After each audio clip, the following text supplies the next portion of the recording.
The Scarlet Sisters. Written by Helen Batten. Read by Annie Aldington. The moral right of the author has been asserted. This year, as all these flowers foretell, we shall escape the circle and undo the spell. C.S. Lewis. Prologue. The End. I knew it was the last time we were going to see each other. And she knew it was the last time we were going to see each other. And we both knew each other knew. Of course, neither of us said anything. But it did make a difference.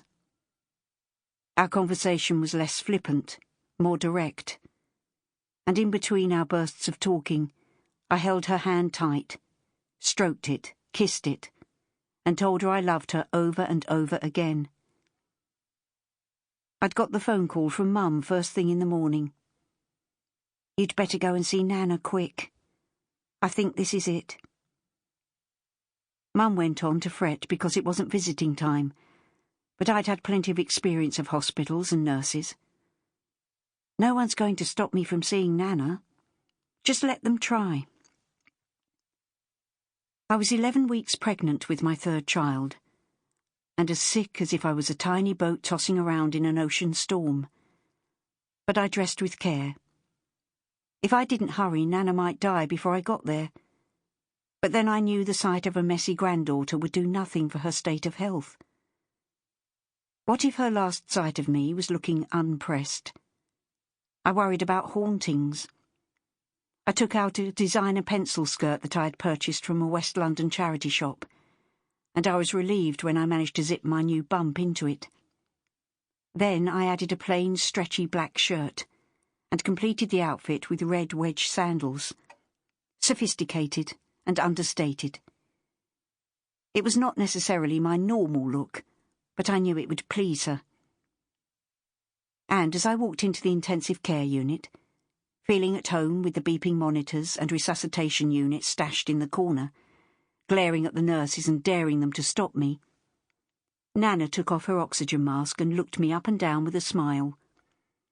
"Hello, dear. Well, you do look smart, I must say." She paused, took my hand, pulled me closer, and said in an earnest whisper, "Always keep your hair short, Helen." I nodded. And then, satisfied I'd got the message, she nodded too. She looked down and gestured at her hospital gown. "What do you think of this?" I looked at it thoughtfully and said, "It's pretty, Nana. I noticed it when I walked in. The little blue flowers are exactly the colour of your eyes." "Oh, really, dear? I guess you're right." And she put her oxygen mask back on, once more satisfied. And it was the thought I'd had. Nana had very blue periwinkle eyes, and they were exactly the colour of the sprigs of blue flowers in her rather superior hospital gown. Looking her best, and in fact all of her descendants looking their best, was very important to Nana. But there was method in her vanity. She had been the youngest of 5 sisters, growing up in poverty. All she'd had were her looks. Nana had always put a great deal of effort into standing out from the crowd. She was a master of unusual colour combinations, and not afraid of a clash. I often heard her friends make comments such as, "I would never have thought to put red with purple, but it really works. You are so clever, Bertha." She loved accessories. Hats, gloves, beads, scarves in dual colours wound around to create a stir.